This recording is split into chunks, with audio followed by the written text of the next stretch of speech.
साल 2003 से लेकर 2008 तक पूरे भारत में जितने भी बम धमाके हुए वो सब आरएसएस और विश्व हिंदू परिषद के लोगों ने किया। ये बात मेरी नहीं है, बल्कि ये कहना है यशवंत सिंधे का, जिसने 25 साल तक ऐसे ही हिंदुत्ववादी संगठनों के भीतर काम किया, ऐसे संगठनों को मजबूत किया। जी हां, यशवंत सिंधे का दावा है कि 2003 से लेकर 8 तक पूरे भारत में जितने भी बम ब्लास्ट हुए, लोगों की मौत हुई, सब कुछ बर्बाद हुआ, सांप्रदायिकता फैली, इन सब के पीछे राष्ट्रीय स्वयंसेवक संघ और विश्व हिंदू परिषद था। निशाना था मुसलमानों के खिलाफ दंगे करवाना, माहौल बनाना और भाजपा को चुनावी जीत दिलाना। बम ब्लास्ट की साजिश से लेकर बम बनाने तक गजब गजब के आरोप इस व्यक्ति ने उन संगठनों पर लगाया है जिन संगठनों के लोग पिछले 11.5 साल से मुल्क की सत्ता पर काबिज है। आज भारतीय जनता पार्टी के लोग जब दावा करते हैं कि देश के भीतर कहीं बम ब्लास्ट नहीं हो रहा है, तो काउंटर होता है कि जो लोग ये करते थे, करवाते थे, उनको सत्ता मिल गई, उनका सपना पूरा हो गया, तो अब ब्लास्ट काहे होगा। ये बात यशवंत सिंधे के आरोपों से बिल्कुल मैच करती है। ध्यान रखिएगा, हाल ही में बॉम्बे हाईकोर्ट ने बम ब्लास्ट के ढेर सारे आरोपियों को बरी कर दिया। इस वीडियो को आखिर तक देखिए। यशवंत सिंधे नाम के हिंदुत्ववादी व्यक्ति ने जो खुलासे किए हैं, आरोप लगाए हैं, उससे ज्यादा गंभीर कुछ हो नहीं सकता। और हाँ, ये व्यक्ति ये भी कह रहा है कि आरएसएस का निर्माण किसी और लक्ष्य के लिए किया गया था, मगर अब ये संगठन और इनके लोग अपने ही मुल्क को बर्बाद करने में लग गए हैं। मुझे ये सब कुछ देखा नहीं गया। इन संगठनों के बड़े बड़े नेता बम धमाकों में शामिल हैं। पूरी कहानी पर विस्तार से चर्चा करेंगे। एक एक शब्द को ध्यान से सुनिएगा, क्योंकि मोदी सत्ता से लेकर उनकी जांच एजेंसियां, आरएसएस, बीजेपी के साथ साथ न्यायपालिका का जैसा कॉकटेल नजर आ रहा है, वो अपने आप में बहुत ही चिंताजनक है, खतरनाक है। जो लोग दिन रात दूसरों को देशभक्ति का सर्टिफिकेट बांटते हैं, उनके ऊपर उन्हीं के लोग देशद्रोह का ठप्पा लगा रहे हैं। आगे बढ़ने से पहले आप सभी से एक छोटी सी अपील है। पहली बार है तो चैनल को सब्सक्राइब करके घंटी बजा दीजिएगा टन से। हर एक वीडियो को लाइक और शेयर करना जरूरी होता है, तभी आपका चैनल मजबूत होगा। इसके अलावा आपको मालूम है कि हम किसी धन्ना सेठ या राजनीतिक दल के दम पर नहीं चलते, तभी उन मुद्दों पर खुल के बात हो पाती है जिन्हें छुपाने के लिए गोदी मीडिया को पैदा किया गया है। हमारा काम पसंद आता हो तो इस QR कोड या अपने मोबाइल नंबर का प्रयोग करते हुए जो भी हो सके आर्थिक सहयोग भेजने का प्रयास जरूर करें। बहुत बहुत धन्यवाद। मालेगांव बम ब्लास्ट किसने किया? कौन था जिसने साजिश रची और मासूमों की जान ली? क्योंकि बॉम्बे हाईकोर्ट ने तो सभी आरोपियों को बरी कर दिया था। कोई दोषी नहीं है, पीड़ितों को इंसाफ मिला नहीं और किसी को नहीं पता कि बम किसने फोड़ा। तो क्या ये मान लिया जाए कि मालेगांव में ब्लास्ट अपने आप ही हो गया? क्या बीजेपी की दलीलों को मान लिया जाए कि देश में हिंदू आतंकवाद जैसी कोई चीज नहीं है? क्या अमित शाह की बात मान लिया जाए कि हिंदू आतंकवादी नहीं हो सकता, भगवा आतंकवाद कुछ होता नहीं है? अगर ऐसा है भी तो यशवंत सिंधे के बयानों का क्या होगा? आरएसएस नेताओं पर लगाए गए उनके आरोपों को क्या यूं ही खारिज कर दिया जाए?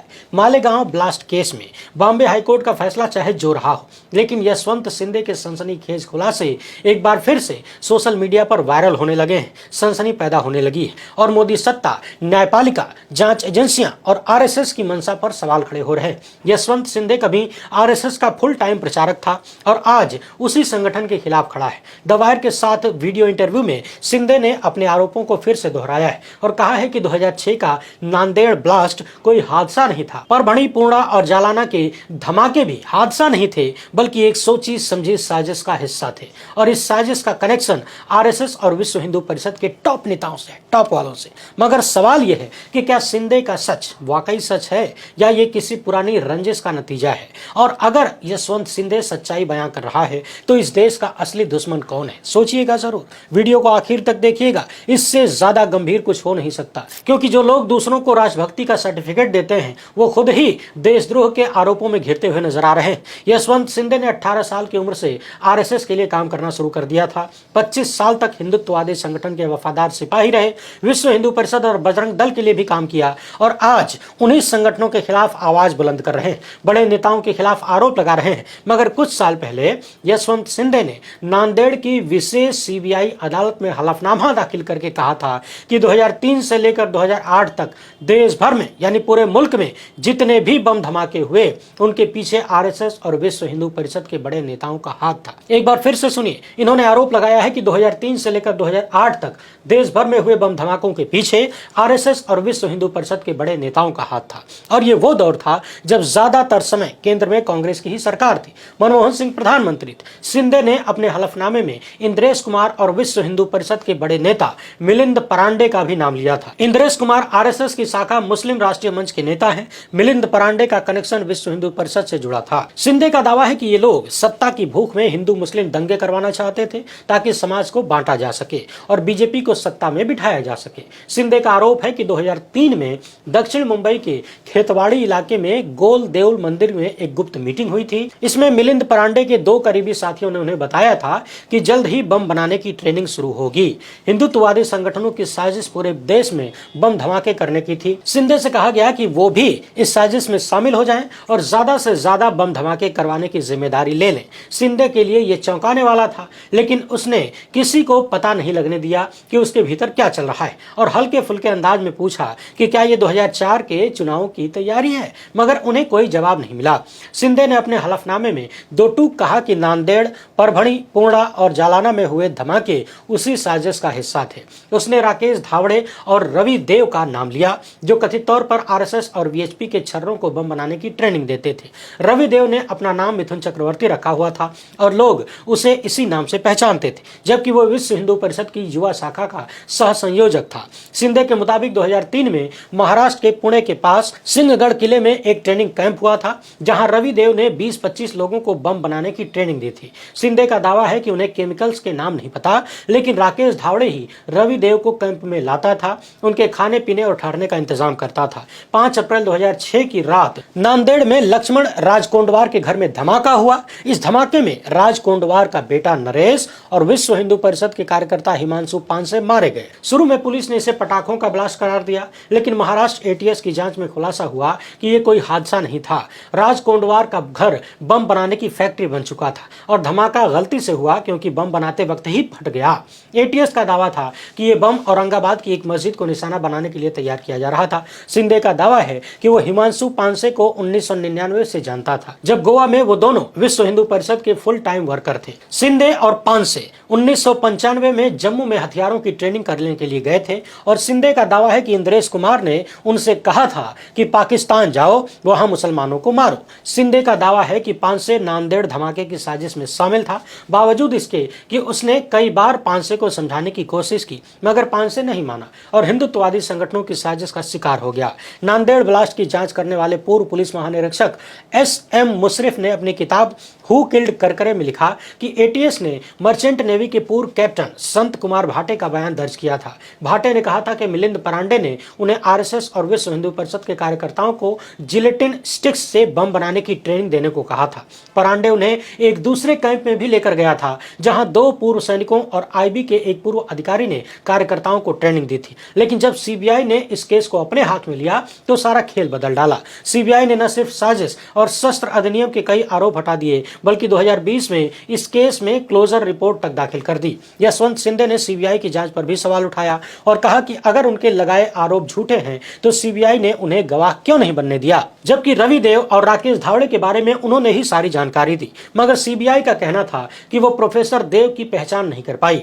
शिंदे का दावा है कि रवि देव ही वो प्रोफेसर देव है जिसे सीबीआई ढूंढ रही थी और शिंदे ने सीबीआई को एक फोन नंबर भी दिया था जो रवि देव इस्तेमाल करता था, मगर सीबीआई ने उस नंबर को गंभीरता से नहीं लिया। सीबीआई का यह रवैया इस मामले में सबसे बड़ा सवाल उठाता है। एक तरफ सीबीआई कहती है कि उसे प्रोफेसर देव की पहचान नहीं मिली, दूसरी तरफ शिंदे के हलफनामे को खारिज करने में जुटी रही, जबकि शिंदे ने अपने हलफनामे में रवि देव की पूरी जानकारी दी थी। शिंदे ने कहा था कि रवि देव 60 साल से ज्यादा उम्र का था, 5 फुट 5 इंच लंबा गेहुआ रंग और ब्राह्मणों की तरह सिर के पीछे चोटी रखता था। मुंबई के फिरोजा मेंशन में शिंदे ने रवि देव से मुलाकात की थी, जहां उसे पता चला कि मिथुन चक्रवर्ती रवि देव का असली नाम नहीं था। सवाल यह है कि क्या सीबीआई ने सच को दबाया? क्या जांच एजेंसियों पर बीजेपी और आरएसएस का दबाव था? और अगर हां, तो इस देश में निष्पक्षता का क्या हुआ? क्या पुलिस और सीबीआई सत्ता के इशारे पर काम करती है, करेगी? बावजूद इसके शिंदे ने अपनी याचिका में मिलिंद परांडे को आरोपी बनाने की मांग की थी, लेकिन सीबीआई और अभियुक्तों के वकील ने इसका विरोध किया।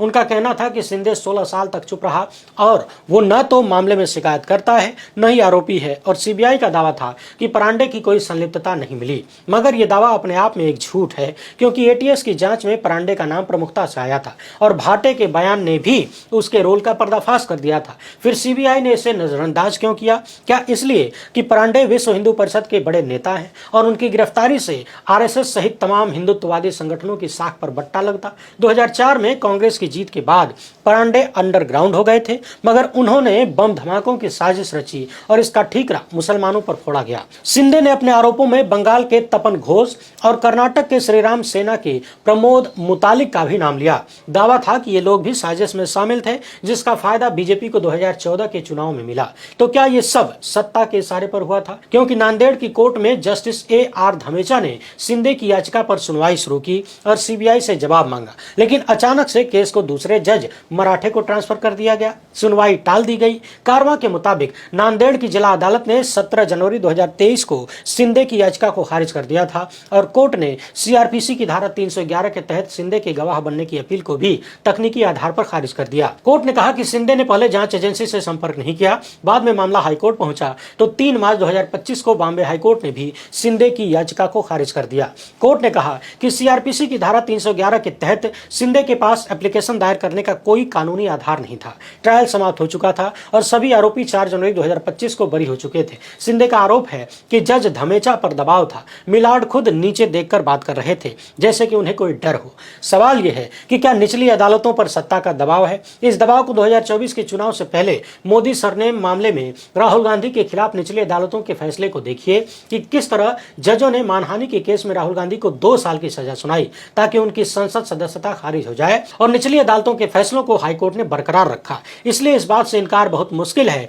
कि निचली अदालतों पर सत्ता का दबाव नहीं होता या कम होता है। मजेदार बात यह है कि निचली अदालतों के जजों पर दबाव के मामले में सुप्रीम कोर्ट भी कुछ नहीं कर पाता है, सिवाय इसके कि वो निचली अदालतों के फैसलों पर रोक लगा दे, अगर उससे न्यायपालिका की इज्जत का फालूदा बनता है। दवायर के इंटरव्यू से पहले शिंदे के खुलासों ने राजनीतिक तूफान खड़ा कर दिया था। कांग्रेस के प्रवक्ता पवन खेड़ा ने तब लिखा था कि आरएसएस के पूर्व प्रचारक यशवंत शिंदे ने अपने हलफनामे में संगठन के राष्ट्र विरोधी कारनामों का खुलासा किया है। इससे बड़ी ब्रेकिंग न्यूज और क्या हो सकती है? दिग्विजय सिंह ने भी बीजेपी और आरएसएस पर निशाना साधा था। मध्य प्रदेश के पूर्व मुख्यमंत्री ने कहा कि शिंदे ने साहस के साथ सच बोला है, लेकिन अब उनकी जान को खतरा है। मुंबई पुलिस को उनकी सुरक्षा सुनिश्चित करनी चाहिए। मगर आरएसएस और विश्व हिंदू परिषद की ओर से कोई बयान नहीं आया। वीएसपी के महासचिव विनोद बंसल ने कहा कि उन्हें शिंदे के हलफनामों की कोई जानकारी नहीं, और संगठन के अंतर्राष्ट्रीय कार्यकारी अध्यक्ष आलोक कुमार ने शिंदे के दावों को अफवाह करार दिया और यह भी कहा कि शिंदे के पास कोई सबूत नहीं है, वो बस सुनी सुनाई बातें कर रहा है। मगर सवाल यह है कि अगर शिंदे के आरोप बेबुनियाद हैं, झूठे हैं, तो आरएसएस और वीएचपी वाले खुलकर जवाब क्यों नहीं दे रहे? शिंदे के खिलाफ कानूनी कार्रवाई क्यों नहीं कर रहे? मानहानि का दावा क्यों नहीं कर रहे? शिंदे का दावा है कि 2003 से 2008 के बीच हुए बम धमाके, चाहे वो नांदेड़ का ब्लास्ट हो, परभणी, पूर्णा, जालाना, मक्का मस्जिद, अजमेर शरीफ या मालेगांव का धमाका हो, सभी एक ही साजिश का हिस्सा थे ताकि आने वाले चुनाव में बीजेपी को लाभ मिले, राष्ट्रवाद के नाम पर चुनाव लड़ा जा सके और मुसलमानों को कटघरे में खड़ा किया जा सके। साथ ही साथ ये बताया जा सके कि देखो कांग्रेस की सरकार कुछ संभाल नहीं पा रही है। और 2010 में तत्कालीन गृह मंत्री पी चिदम्बरम ने इन धमाकों को भगवा आतंकवाद नाम दिया था। 25 अगस्त 2010 को दिल्ली में डीजीपी और आईजीपी के सम्मेलन में चिदम्बरम ने 2008 के मालेगांव विस्फोट, समझौता एक्सप्रेस विस्फोट, 2007 के मक्का मस्जिद और अजमेर ब्लास्ट के लिए भगवा आतंकवाद शब्द का इस्तेमाल किया था। चिदम्बरम ने कहा था कि इन घटनाओं में भगवा आतंकवाद के रूप में एक नया खतरा उभर रहा है, जिसका संबंध हिंदुत्ववादी संगठनों से हो सकता है। तत्कालीन गृह मंत्री के इस बयान के खिलाफ बीजेपी ने मोर्चा खोल दिया था और तब चिदम्बरम ने कहा था कि उनका उद्देश्य किसी धन को बदनाम करना नहीं है, बल्कि जांच में मिले कथित संकेतों को उजागर करना था। और ये शब्द तब और चर्चा में आया जब मालेगांव ब्लास्ट केस में अभिनव भारत जैसे संगठनों की कथित संलिप्तता सामने आई, प्रज्ञा ठाकुर की गिरफ्तारी हुई। इसलिए यशवंत शिंदे के आरोपों को हल्के में लेना ठीक नहीं लगता, क्योंकि खुद शिंदे ने कबूला है कि 1995 में वो जम्मू कश्मीर के पूर्व मुख्यमंत्री फारूक अब्दुल्ला पर हमले के आरोप में गिरफ्तार हुआ था, लेकिन बाद में बरी हो गया। मगर उसने हमले की जिम्मेदारी ली। शिंदे ने कहा कि आरएसएस और विश्व हिंदू परिषद के लिए उसने सब कुछ किया, लेकिन जब देखा कि ये लोग देश को जलाने की साजिश रच रहे हैं तो उसका जमीर जाग गया और उसका ये भी दावा है कि उसने विश्व हिंदू परिषद की बम ब्लास्ट की बहुत सारी प्लानिंग को नाकाम किया क्योंकि वो हिंसा का समर्थन नहीं करता था। अब सवाल ये है कि शिंदे के खुलासे क्या किसी काम के हैं, क्योंकि मालेगांव ब्लास्ट में सभी आरोपी बरी हो गए। इसलिए जनता को यह समझना होगा, आपको समझना होगा कि शिंदे जो कह रहा है वो कितना सच है। और इसके लिए आप सिर्फ ये देखिए कि पिछले 11 साल में मोदी सत्ता ने किस तरह संवैधानिक संस्थाओं का गला घोंटा है। शिंदे के वकील संगमेश्वर डेलमड़े का बयान है कि उन्हें भी शिंदे की मंशा पर शक हुआ था।